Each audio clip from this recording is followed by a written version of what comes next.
नमस्कार साथियों, स्वागत आप सभी का सौदा घर के आज के इस नए वीडियो में। साथियों, ये सवाल जवाब का 98वां एपिसोड है, यानी कि महज 2 एपिसोड बचे हैं इसे शतक मारने में। तो आप लोगों का प्रोत्साहन, आप लोगों का आशीर्वाद इसी तरीके से बना रहे। यदि वीडियो पसंद आए तो लाइक तो करना ही है, साथ ही साथ आप अपने जानने वालों तक भी शेयर करें, जिससे जानकारी भरे वीडियो सब तक पहुंचते रहें। क्योंकि जैसे ही आप प्रॉपर्टी खरीद लेते हैं, शायद आप इसके बारे में जानकारी कम लेना चाहते हैं, लेकिन हर वो लोग जो प्रॉपर्टी सर्च कर रहे हैं उनके लिए सारी जानकारियां शायद नई हो सकती हैं।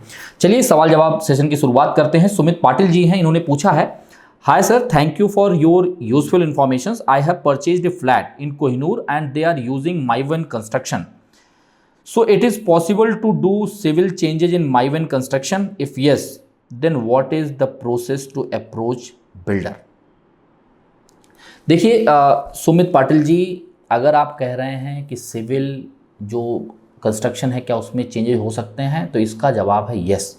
लेकिन अगर आप कहेंगे कि आप अपने घर में इसका चेंजेस करा पाएंगे, तो इसका जवाब है नो। कारण क्या है मैं आपको बताता हूँ। देखिए, जब आप किसी बड़े चेंजेस की बात करते हैं, जैसे मान लीजिए कोई आपको वॉल बाइफरकेटिंग वॉल नहीं चाहिए या कोई हिस्सा उसका नहीं चाहिए, तो आप डेवलपर को कह सकते हैं। डेवलपर उसे चेंजेस कर भी सकता है, लेकिन वो करेगा नहीं। कारण क्या है, जब आप जो है एक तरीके से टनल फॉर्म कंस्ट्रक्शन में लेते हैं, एक तो उसकी सारी वॉल लोड वियरिंग वॉल है, उसमें थोड़े बहुत चेंजेस किए जा सकते हैं, लेकिन वो चेंजेस करने के लिए फिर डेवलपर को अलग से उसका फर्मा बनाना होगा। क्योंकि ये जो एल्यूमिनियम कंस्ट्रक्शन है, एलू फॉर्म क्यों कहा था, क्योंकि एल्यूमिनियम के जो है सीट्स लगते हैं और उसके बीच में जो है आपकी स्टील होती है और उसके किनारों पे जो है कंक्रीट भरा जाता है, जिसे आप आरसीसी कहते हैं, रीइंफोर्समेंट कंक्रीट सीमेंट, आरसीसी का। तो अब अगर वो लोड वियरिंग वॉल है, तो ये भी एक रिस्क है कि अगर वहाँ से कोई वॉल हटाई जाएगी तो जो लोड उस पर पड़ रहा है वो उस फ्लोर पे उसे वो बियर नहीं करेगा, क्योंकि वहाँ पे वो वॉल है नहीं। दूसरी चीज़, अगर मान लीजिए कोई छोटे पार्ट को किया भी जा सकता है, तो उसके लिए अलग से फर्मा डेवलपर नहीं बनाएगा। क्योंकि अगर आपके लिए वो चीज़ वो अलाउ कर रहा है, तो बाकी लोगों को क्यों नहीं अलाउ करेगा। अगर ऐसा होता रहा तो एक तो इंजीनियर को भी दिक्कत होगी, दूसरा जो कंस्ट्रक्शन कर रहा है लेबर उसको भी दिक्कत होगी। कौन से फ्लोर पे क्या चेंजेस करने, पहले वो वेरीफाई करिए फिर उसको करिए। कहीं ऐसा तो नहीं चेंजेस किसी और ने कराया था और चेंजेस किसी और फ्लोर पे या किसी और फ्लैट में हो गया। तो ये चीज़ें हैं अगर आप कोई बड़ा चेंजेस कराना चाहते हैं। छोटे मोटे चेंजेस, जैसे मान लीजिए आप अगर किसी तरीके से स्विचेज हैं, स्विच का पॉइंट है वो इधर उधर आप कराना चाहते हैं, तो इसके लिए सजेशन ये रहता है कि जब आप पोजीशन लेने जा रहे हैं, जब आप शिफ्ट होंगे, तो उसके बीच में गैप होता है। जब आप अपना इंटीरियर का काम कराते हैं, उस दौरान जो है आप उसे कराएं तो ज़्यादा अच्छा है, क्योंकि तब आपके पास एक प्लान होगा कि मैं इंटीरियर किस तरीके से कितना करने वाला हूँ और आपको ज़रूरत कहाँ कहाँ पे है वो चीज़ों के लिए। तो मुझे लगता है कि वो पोजीशन के बाद ही करवाना ज़्यादा ठीक रहता है। पर अगर आपको फिर भी लगता है कि नहीं, कुछ किचन का ओटा आपको एक्स्ट्रा चाहिए, एल शेप में चाहिए, कुछ और भी ऐसे बदलाव जो हो सकते हैं, तो आप इसे मेल पे जो है कंफर्मेशन ले लीजिए डेवलपर से, और डेवलपर आपको करके दे देगा। कई बार उसके लिए एक्स्ट्रा चार्जेस लगते हैं, तो आप उसे पहले ही डिस्कस करके उसे पे भी कर सकते हैं। पर मेरी सलाह रहेगी कि एग्रीमेंट के पहले अगर आप ये चीज़ों को एक तरीके से डिस्कस कर लेंगे, मेल पे ले लेंगे, तो आपके लिए ज़्यादा आसान होगा। और आपके माध्यम से जो लोग भी इसे सुन रहे हैं, देख रहे हैं, अगर उन्हें कुछ ऐसे चेंजेस कराने की ज़रूरत है, तो जब आप लेआउट देख रहे हैं तो अपने फैमिली मेम्बर के साथ बैठ के डिस्कस करिए कि क्या कुछ सच में एक्स्ट्रा ज़रूरत है, और वो पोजीशन के बाद करने में आपको ज़्यादा दिक्कतें आएंगी, तो ही आप उसमें चेंजेस कराइए। और चेंजेस करा रहे हैं तो एग्रीमेंट के पहले या बुकिंग के पहले ही इन बातों को अगर आप डेवलपर के साथ रखेंगे, तो उसके सैंक्शनिंग मिलने के चांसेस ज़्यादा रहते हैं, क्योंकि डेवलपर को चाहिए end of the day booking. लेकिन अगर आप बुकिंग कर चुके हैं, पैसा पे कर चुके हैं मैक्सिमम, उसके बाद आप ये बातें करेंगे, तो आपकी बातों की ग्रेविटी उतनी नहीं रह जाएगी। यानी कि चेंजेस के साथ साथ उसके टाइमिंग को भी आप ध्यान दें। आगे चलते हैं। विवेक सिंह जी हैं, इनका सवाल है, thanks for useful videos. My question is, does builder allowing us to install rooftop solar panel to reduce the electricity bills and use renewable energy source? Any such guidelines from government to allowing flat owners to use solar system to install for personal use? देखिए विवेक सिंह जी, सवाल आपका बड़ा अच्छा है कि आप एक renewable energy को यूज़ करना चाहते हैं और जो इलेक्ट्रिसिटी कंजम्पशन है उसे बचाना चाहते हैं। ये कहीं ना कहीं इन्वायरमेंट के लिए भी हेल्पफुल रहेगा और आपके पर्सनल पॉकेट पे जो फ़र्क पड़ता है उसमें भी कहीं ना कहीं कुछ ना कुछ बदलाव जरूर आएंगे।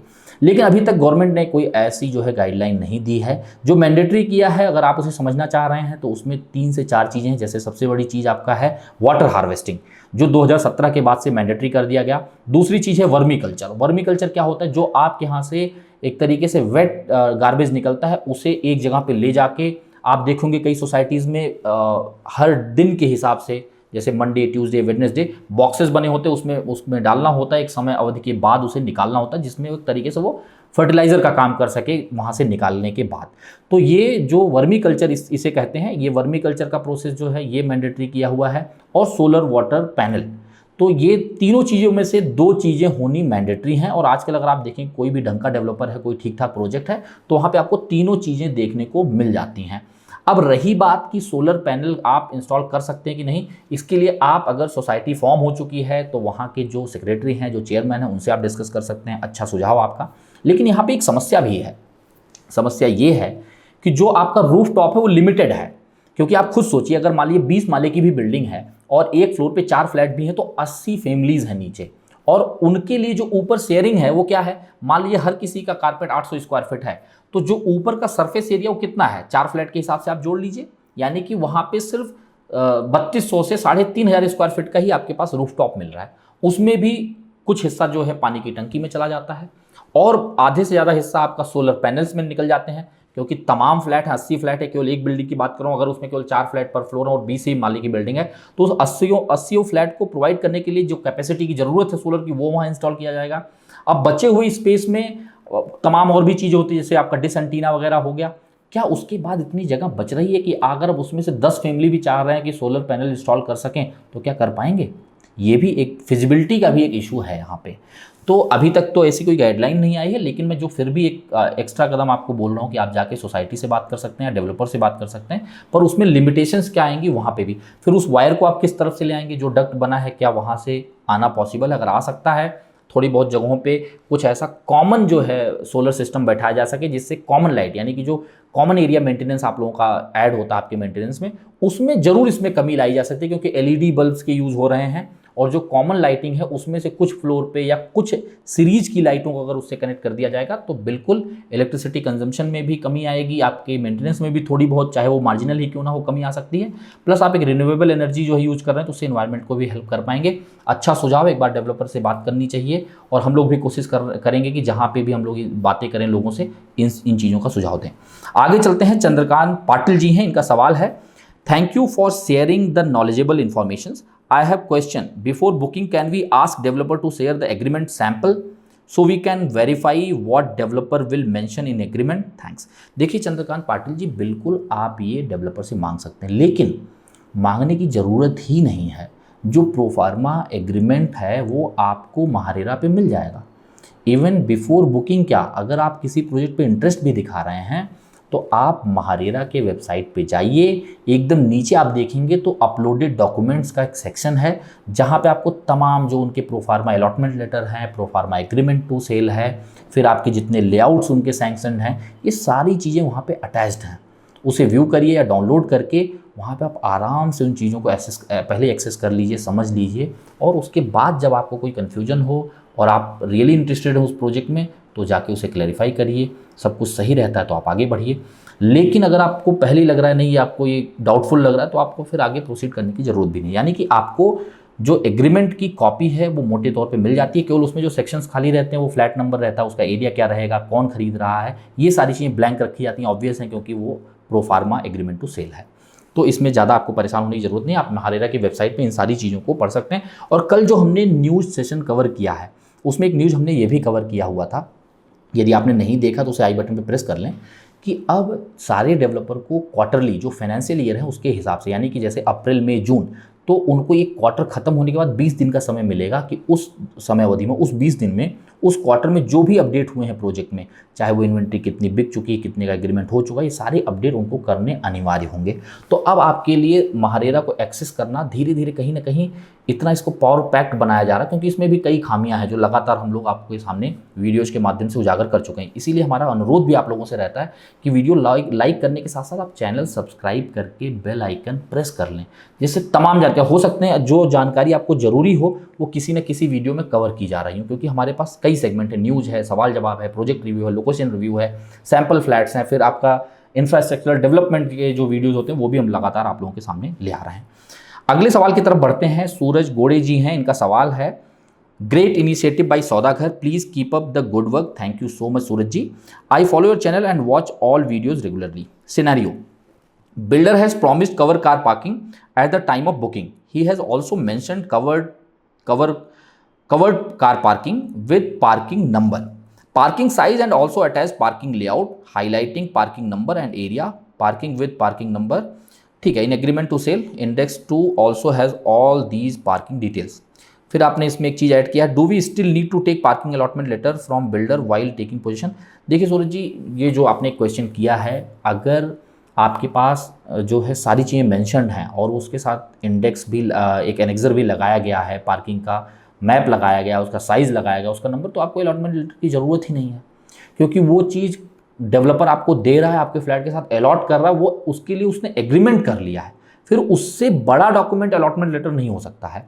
हाँ, फिर भी अगर आप सेफर साइड चाहते हैं कि जब आप पोजीशन ले रहे हैं तो उसमें कोई हिकअप्स ना आए, तो आप उससे कुछ मेल पे कम्युनिकेशन जरूर ले सकते हैं, पर मुझे नहीं लगता कुछ ज़रूरत है, क्योंकि उस पूरे पार्किंग नंबर के साथ, उसके एरिया के साथ, उसके मैप के साथ आप ऑलरेडी एग्रीमेंट में सारी चीज़ें आपके लग चुकी हैं और वो एग्रीमेंट हो चुका है, एग्जीक्यूट हो चुका है, आपके इंडेक्स 2 पे भी दिख रहा है, तो कोई परेशान होने की ज़रूरत नहीं है।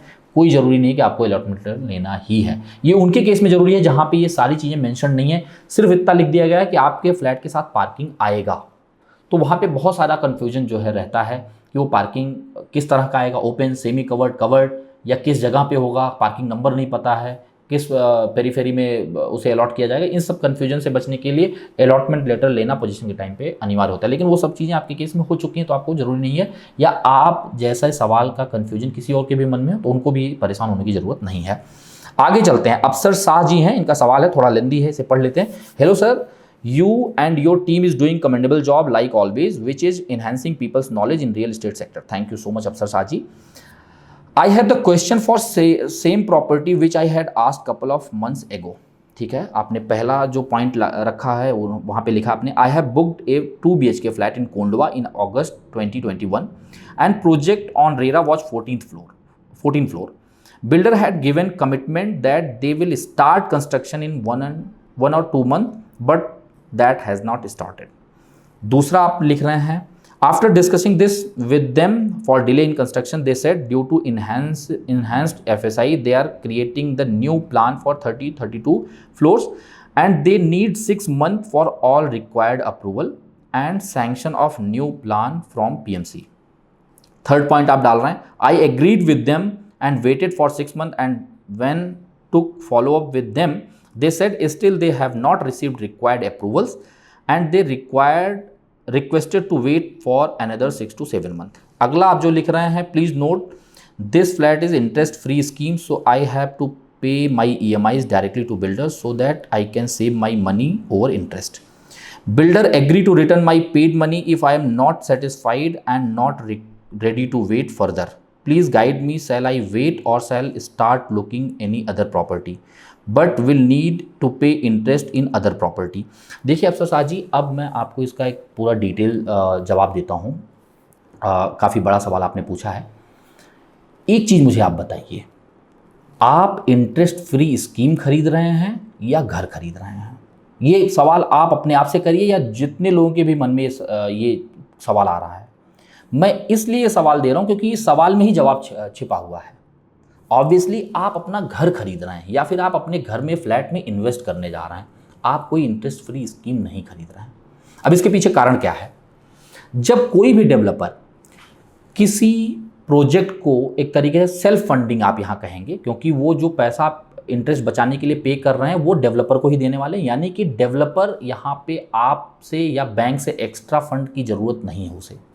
पर ऐसे स्कीम लाए क्यों जाते हैं? ये एक तरह की यूएसपी क्रिएट की जाती है प्रोजेक्ट्स में, जिससे ज़्यादा लोग यहाँ परचेज करें। अब यहाँ पे आपको कॉम्प्रोमाइज़ क्या क्या करना पड़ रहा है, उसके बाद इसके रिपरकशन क्या हो सकते हैं, दोनों पे बात कर लेते हैं। एक तो आप कॉम्प्रोमाइज़ कर रहे हैं अपने पोजीशन डेट को लेके कि वो लगातार एक्सटेंड होता जा रहा है। दूसरी चीज़ आप कह रहे हैं कि उनको इन्हेंस्ड FSI मिलने की वजह से जो 14 माले की बिल्डिंग थी वो 30 से 32 माले की बनने जा रही है, हो सकता है फर्दर भी उसमें कुछ चेंजेस आ जाए। अब आप सोचिए, जहाँ पे 14 फ्लोर के लोग रहने वाले थे, अब वहाँ 30 से 32 फ्लोर, यानी कि वहाँ पे कंजेशन भी बढ़ रहा है। एक चीज़, पोजीशन तो आगे शिफ्ट ही हो रहा है, और अभी आपको कितना वेट करना पड़ेगा ये भी सर्टेन नहीं है, क्योंकि वो अंडर सैंक्शन है, अभी वो सैंक्शनिंग रिवाइज करा रहे हैं, ये एक समस्या है। दूसरी चीज, आपको ये लग रहा है कि यार अगर मैं कहीं और लूंगा तो मुझे इंटरेस्ट भी पे करना पड़ेगा, तो आखिर मुझे करना क्या चाहिए? देखिए सीधी सी बात है, इसका एक एग्जांपल और समझ लीजिए। मान लीजिए आपने सब कुछ कर लिया, पोजीशन डेट भी डिसाइड हो गया और आप आगे बढ़ने जा रहे हैं। जब कोई डेवलपर सेल्फ फंडेड प्रोजेक्ट में जाता है तो उसके साथ समस्याएं भी आती हैं। इसके लिए हमारे पास एग्जाम्पल भी हैं। ऐसे तमाम डेवलपर हैं पुणे में जहाँ पे उन्होंने एक तरीके से बुलेट पेमेंट ऑफर रखे, जैसे हर क्वार्टर में आप लमसम पैसा देते हैं 1.5-2 लाख रुपए, और जो जितना आप लोन लेने जा रहे थे, मान लीजिए आप 50 लाख रुपए का लोन लेते, अगर उसकी ईएमआई बन रही है 45,000, तो उतना ही ईएमआई आप हर महीने पे करते रहिए डेवलपर को, बस बुलेट पेमेंट भी आप देते रहिए, जिससे कि आपका 4-5 साल में पूरा पैसा आप अदा कर दें। इस केस में आपका इंटरेस्ट तो बच रहा है। लेकिन क्या आप सोचिए, अगर वो डेवलपर जॉइंट वेंचर में है और वहाँ लैंड ओनर को एक जो सर्टेन एग्रीमेंट हुआ है इन दोनों के बीच में, म्यूचुअल अंडरस्टैंडिंग है, उतना पैसा तो जाने वाला है। अब जो पैसा बच रहा है उसी पैसे से उन्हें कंस्ट्रक्शन करना है और बाकी एक्टिविटीज़ करनी है, प्रमोशनल वगैरह जितनी भी चीज़ें हैं। अब आप तो पैसा दे नहीं रहे हैं, क्योंकि बैंक के केस में क्या होता है, डिसबर्स होकर इनका कैश फ्लो बना रहता। यहाँ पे डेवलपर का कैश फ्लो भी खराब होने का चांसेस है। इसके लिए आपको डेवलपर का कैश फ्लो चेक करना चाहिए। क्या वो इतने सेल्फ इम्यून हैं? क्या वो डिलीवर कर चुके हैं ऐसे ही प्लान में कोई और स्कीम? अगर हाँ तो भी आप भरोसा दिखाइए, नहीं तो यह भी हो सकता है अगर कैश फ्लो का कुछ क्रंच आया तो उसमें और भी फर्दर डिले हो सकते हैं। और लगातार जिस तरीके से मटेरियल कॉस्ट तमाम कंस्ट्रक्शन के जो है बढ़ते जा रहे हैं, तो ऐसा भी होगा कि आज के डेट पे आप बुकिंग कर रहे हैं, इंटरेस्ट फ्री होम भी है, और आगे चल के अगर और भी फर्दर जो है मटेरियल कॉस्ट बढ़ते हैं, लेबर चार्ज बढ़ते हैं, तो क्या वो वही क्वालिटी में डिलीवर कर पाएंगे डिले के साथ, जो जिस क्वालिटी में उन्होंने आपको जो है प्रॉमिस किया है? और ये इसी सवाल में एक चीज़ और ऐड कर देता हूँ, कहीं भी आप घर खरीदने जा रहे हैं, अगर वो लगातार डिले हो रहा है तो उस पर सावधान हो जाइए कि लगातार डिले हो रहा है तो आपको तो प्रॉमिस 2 साल पहले, जब आपने 3 साल पहले बुकिंग की थी तब किया गया था, और उसको पैसे अब लगाने हैं, क्योंकि सैनिटरी फिटिंग लगेगी, इलेक्ट्रिक फिटिंग्स लगेंगे, टाइलिंग्स लगेंगे, पेंट लगेंगे, जो एक तरीके से फिनिशिंग के टाइम पे खर्चा आता है उसका काफ़ी बड़ा अमाउंट होता है। अगर उसके कॉस्ट बढ़ चुके हैं तो डेवलपर उसे कैसे कॉप अप करेगा उन सब चीज़ों से? वहाँ चांसेस ये है कि वो क्वालिटी जो है कहीं ना कहीं कॉम्प्रोमाइज़ कर लेगा। आपने पैसे जिस क्वालिटी को मद्देनजर रखते हुए वहाँ इन्वेस्ट किए थे वो आपको मिलने की संभावना कम हो जाएगी। इसलिए आप हमेशा डेवलपर के ट्रैक रिकॉर्ड को चेक करिए। जहाँ कहीं भी आपको सौदा घर की मदद लगे, हमने क्वेरी कंसर्न फॉर्म को डिस्क्रिप्शन में डाल रखा है, आप क्लिक करिए, अपनी समस्या हम तक पहुंचाइए और इन पर्सन कंसल्टेशन लीजिए। क्योंकि ये आप जो 20 साल 30 साल कमाए हैं, या जो आने वाले समय में 20-30 साल कमाएंगे, वो सारी पूंजी लगाने वाले हैं। इसलिए आपका एजुकेट होना बहुत जरूरी है, आपके पास सारी जानकारी होना जरूरी है। उसके बाद ही कोई जल्दबाजी में मत आइए, टोकन आ रहा है, बिक रहा है, सब कुछ चला जाएगा, कुछ बचेगा नहीं, मत परेशान होइए। जब तक आपकी स्टडी कंप्लीट नहीं हो जाती, जब तक आप सेटिस्फाई नहीं हो जाते, तब तक आप कोई भी स्टेप मत लीजिए। और ये जानकारी अपने जानने वालों तक भी बताते रहिए। हो सके तो वीडियो शेयर करके भी इस जानकारी को आप आगे पहुंचा सकते हैं। तो मुझे लगता है, अगर मैं फाइनल बोलूं, अगर उसमें लगातार डिले हो रहे हैं साथ जी, तो आप किसी और स्कीम में भी पैरेलली जो है अपना सर्च चालू कर लीजिए। कुछ आपको और अच्छी अपॉर्चुनिटी दिख रही है, कुछ कंस्ट्रक्शन मिड वे तक पहुंच चुका है। क्योंकि देखिए, एक अर्ली स्टेज होता है, एक मिड होता है, एक एकदम नियर टू पोजीशन होता है और एक रेडी पोजीशन होता है। तो ये जो 4 फेजेस हैं, इसमें कोशिश करिए अगर आपको मिड में मिल जाए तो आपको पोजीशन भी जल्दी मिलने की संभावना रहेगी, और डेवलपर किस तरीके से काम कर रहा है वो भी आपको देखने को मिलेगा, और वो कितने समय में हुआ है इसके लिए भी तमाम चीज़ें हम लगातार आप लोगों के लिए एजुकेशनल इनिशिएटिव के अंतर्गत ले आएंगे। तो आप लोग जुड़े रहिए और लोगों को ये सब चीज़ों को बताते रहिए। अपना सर्च लेकिन जारी रखिए, उसी को अभी आप फाइनल मत करिए। आगे चलते हैं। शायद इनके चैनल का नाम है रॉक फॉरएवर। इन्होंने पूछा है, Saudagar, can builder pay TDS on property under section 194 IA on behalf of buyer in multiple payments generating single form 26 QB? देखिए, आपका जो भी नाम है, कोशिश कर रहे हैं आप लोग कि अपना नाम जरूर दें। बहरहाल इस सवाल का जवाब दे देते हैं। अगर आप जो पेमेंट डेवलपर को कर रहे हैं, प्रो रेटा बेसिस पे डेवलपर उस पर जितना भी टीडीएस बन रहा है, यानी कि 1% बनता है, मान लीजिए आपने 5 लाख का पेमेंट किया, तो 5 लाख का जो 1% बन रहा है वो जो है आपके बिहाफ पे डेवलपर पे कर दे रहा है 5,000 रुपये। अब वो क्या करेगा, टीडीएस तो उसने भर दिया, क्योंकि टीडीएस भरना किसको था, आपको, और वो पैकेज का पार्ट होता है। 50 लाख या अगर उसके ऊपर की प्रॉपर्टी है तो 1% टीडीएस डिडक्ट करके आपको जो है फॉर्म 26 QB के जरिए भर के डेवलपर को वो रिसिट देना होता है, जिससे उनको ये बात पता चल जाए कि उन्हीं का पैसा जो उनको डायरेक्ट मिलने वाला था वो इनडायरेक्टली अब इनकम टैक्स के थ्रू जो है आप भर के उन्हें उन तक पहुंचाने वाले हैं। तो ये ऐसा नहीं है, पहली चीज़ जिनके मन में भी कन्फ्यूजन हो, हमने कई बार बताया, ये एडिशनल कोई पैसा नहीं है, ये आपके पैकेज का पार्ट है। तो जो पार्ट पेमेंट जाता जा रहा है डेवलपर के पास, उसमें से आपका डिडक्ट करके वो टीडीएस भर दे रहे हैं। ये आपके साथ साथ मैं बाकी लोगों को भी इस चीज़ को समझ लें, इसके लिए थोड़ा सा एलोबरेट कर रहा हूँ मैं। अब आप कह रहे हैं क्या एक ही 26 क्यूबी फॉर्म मुझे में सब कुछ समराइज कर दिया जाएगा? देखिए 26 क्यूबी यानी कि क्वार्टरली इशू किया था, एक क्वार्टर में जितना पेमेंट किया आपने उस पर जितना टीडीएस भरा उसका डिटेल आ सकता है उस पर। अगर सारा पेमेंट एक ही क्वार्टर के अंतर्गत हुआ तो बिल्कुल एक फॉर्म के जरिए उसे जो है दिखाया जा सकता है। लेकिन अगर अलग अलग क्वार्टर में हो रहे हैं तो फिर 26 फॉर्म जो क्यूबी है वो अलग अलग आएंगे। तो ये आप इसके लिए निश्चिंत रहिए। वैसे आपको वो एक तरीके से जो चालान वगैरह मिलती है उसका डेवलपर का लेना देना आपका नहीं, क्योंकि आप तो पेमेंट कर चुके हैं और जो पैसा आप भर रहे हैं वो तो पैकेज का पार्ट है, और जो पैसा रिफ्लेक्ट होगा वो आपके पास तो रिफ्लेक्ट होने वाला नहीं है, वो तो डेवलपर को ही रिफ्लेक्ट होगा और डेवलपर ही उस पर क्लेम करेगा जब वो अपना रिटर्न फाइल करेगा। तो आपको परेशान होने की कोई ज़रूरत नहीं इसमें। आप सिंपली जितना आपका बुकिंग के टाइम पे अलॉटमेंट लेटर जब आप साइन कर रहे थे जितना आपका अमाउंट फिक्स हुआ था, अगर आप उतना ही पैसा डेवलपर को दे रहे हैं तो आपको परेशान होने की बिल्कुल ज़रूरत नहीं है। इन सब चीज़ों को बिल्कुल मत सोचिए। आगे चलते हैं। योगेश निकम जी हैं, how I can sell under construction property. बिल्कुल सिंपल है, अगर डेवलपर आपको कोई रिस्ट्रिक्शन नहीं लगा रहा है तो आप बेच सकते हैं। लेकिन अंडर कंस्ट्रक्शन बेचने में एक नुकसान ये है कि जो आपका स्टैम्प ड्यूटी है, जो आपका जीएसटी है, वो कहीं ना कहीं आपको रिकवरेबल नहीं रहता अगर आपका उसमें इन्वेस्टर क्लॉज नहीं है। क्योंकि इन्वेस्टर क्लॉज होने पे जैसे पहले 1 साल की लिमिट दी जाती थी, अभी उसे बढ़ा के 3 साल 2 से 3 साल कर दी गई है। यानी कि अगर आप उस समय अवधि में 3 साल में बेचते हैं तो दोबारा स्टैम्प ड्यूटी पे करने की जरूरत नहीं है, केवल डिफरेंस अमाउंट पे करना होगा। डिफरेंस अमाउंट यानी कि 50 लाख की आपने प्रॉपर्टी ली, अब आप 60 लाख में बेच रहे हैं तो डिफरेंस अमाउंट जो 10 लाख रुपए है उसी डिफरेंस अमाउंट पे ही आपको जो भी 6 या 7% जिस भी स्लैब में स्टैम्प ड्यूटी आ रहा है वो आपको पे करना होगा, यानी कि जो खरीद रहा है उसको। तो उस केस में तो फायदा है। लेकिन आपने क्या इन्वेस्टर क्लॉज के अंतर्गत वो एग्रीमेंट किया है? अगर किया है तो ही ये बेनिफिट मिलेगा, नहीं किया है तो नहीं मिलने वाला, यानी कि वहाँ पे आपका लॉस है। ऐसा तभी करिए जब आपको ऐसा लग रहा है कि बिल्कुल अब मैं इसे होल्ड नहीं कर सकता, तभी अंडर कंस्ट्रक्शन में बेचिए। या फिर आपको बहुत बड़ा मुनाफा दिख रहा है और आपने डाउन पेमेंट में खरीदा हुआ था, अब आपको अच्छा खासा मार्जिन मिल रहा है और आप उस पैसे को अब कहीं और लगाना चाहते हैं, तो ऐसे केस में ही फिर बेचिए।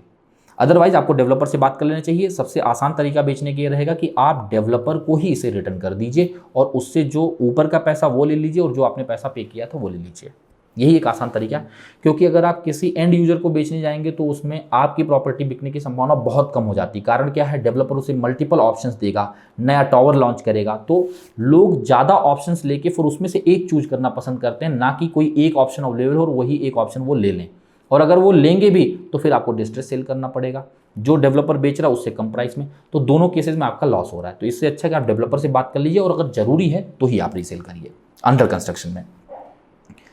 आगे चलते हैं। निरंजन दवारी जी हैं, इनका सवाल है, sir question on property tax in Wagholi 23 villages got merged to PMC but there is no clarity on property tax. PMC website also not provide any proper details. Seems this transaction is not done yet, so provide your input on same. देखिए निरंजन जी, सीधी सी बात है, जो नए villages add हुए हैं और जैसे ही add हुए बीच में कोविड आ गया, फिर उसके डॉक्यूमेंटेशन में फर्दर डिले हुआ और अब जाके कहीं ना कहीं जो है उनका जो आप बिल्कुल सही समझ रहे हैं, जो इंटीग्रेशन है, जो तमाम चीज़ें हैं वो अब किया जा रहा है। क्योंकि अभी इनका क्या मानना है कॉरपोरेशन का कि आने वाले कुछ सालों तक तो पहले ये कॉर्पस क्रिएट करेंगे, उसके बाद ये डेवलपमेंट में ध्यान देंगे। तो हो सकता है जो वेबसाइट में इनके एडिशन करना है, जो चेंजेस करना है, अभी वो पूरी तरीके से ना हो पाया हो, इसीलिए आपको प्रॉपर्टी टैक्स भरने में, उसमें क्लैरिटी में कितना लगेगा कितना नहीं लगेगा, इन सब में समस्या आ रही है। पर ये कुछ समय में चीज़ें कहीं ना कहीं सेटल हो जाएंगी। और जो 5 साल पहले जो 2017 में हुए थे मर्ज्ड, जिसमें नाम आपका केशव नगर वगैरह का भी था, तो आप देखें तो वहाँ पे सीवर लाइन का काम तो अब हो रहा है। बरसात में के जस्ट पहले जून में चालू हुआ, जब बरसात आ ही जाता है एक तरीके से, मानसून आ जाता है पुणे में, अभी बारिश के दौरान भी काम चालू था और कई जगह पे रास्ते जो है टूटे फूटे पड़े हैं। और केवल ये एक जगह की बात नहीं, हर वो जगह पे यानी उन्होंने जो कॉर्पस क्रिएट किया 5 साल पहले मर्ज्ड विलेज में से, अब वहाँ पे कुछ खास इंप्लीमेंटेशन दिख रहा है। तो सबसे पहले जो इंप्लीमेंटेशन आपको दिखेगा वो गार्बेज कलेक्शन वगैरह दिखेगा, कुछ पॉट होल्स वगैरह जो रहते हैं वो टाइमली फिल होने चालू होंगे, इलेक्ट्रिसिटी में थोड़ा सा इंप्रूवमेंट आएगा। पर मुझे लगता है सरकारी व्यवस्था जिस तरीके से काम करती है उसी पेस में ही इसमें सुधार आपको देखने को मिलेगा। तो थोड़ा वेट कर लीजिए, उसके बाद चीज़ें शायद आपको सेटल होती हुई दिख जाएंगी। अगले सवाल की तरफ बढ़ते हैं। चंद्रेश दीक्षित जी हैं, इन्होंने लिखा है, sir I am planning to purchase a resale flat which is 5 year old. The flat is a NATP RERA registered property, but owner does not have completion certificate and occupancy certificate. But the nationalized bank are ready to give the loan on the property. So should I go forward to purchase the flat? देखिए चंद्रेश दीक्षित जी, उनको ओसी क्यों नहीं मिला है, occupancy certificate क्यों नहीं मिला है, इसके पीछे का रीज़न जानने की कोशिश करिए। नेशनलाइज्ड बैंक अगर वहाँ पे फंडिंग कर रहे हैं तो 90-95% आप ये समझ सकते हैं कि चलिए ज़्यादा समस्या नहीं है, क्योंकि वो डॉक्यूमेंटेशन को वेरीफाई करके ही वहाँ पे आपको लोन प्रोवाइड करेंगे या डिस्बर्स करेंगे। पर फिर भी कोई बैंक लोन दे रहा है, इसका मतलब ये नहीं है कि सारी चीज़ें सही हैं, इसलिए आप पहले ये क्रॉस वेरीफाई कर लें।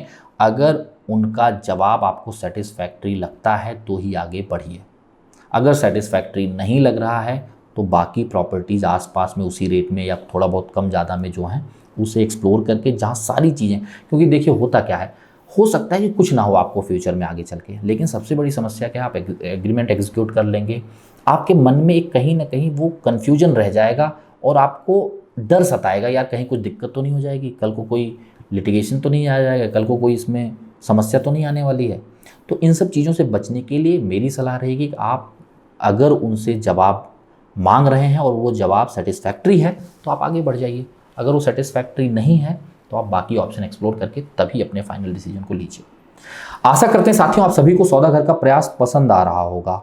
अपना आशीर्वाद, अपना प्रोत्साहन इसी तरीके से बनाए रखें। यदि आपको पसंद आया है तो लाइक शेयर करने के साथ साथ अपने चैनल सौदागर को सब्सक्राइब करके बेल आइकन प्रेस कर लें। जल्द मिलेंगे एक नए वीडियो के साथ, एक नई जानकारी के साथ। तब तक के लिए धन्यवाद, नमस्कार।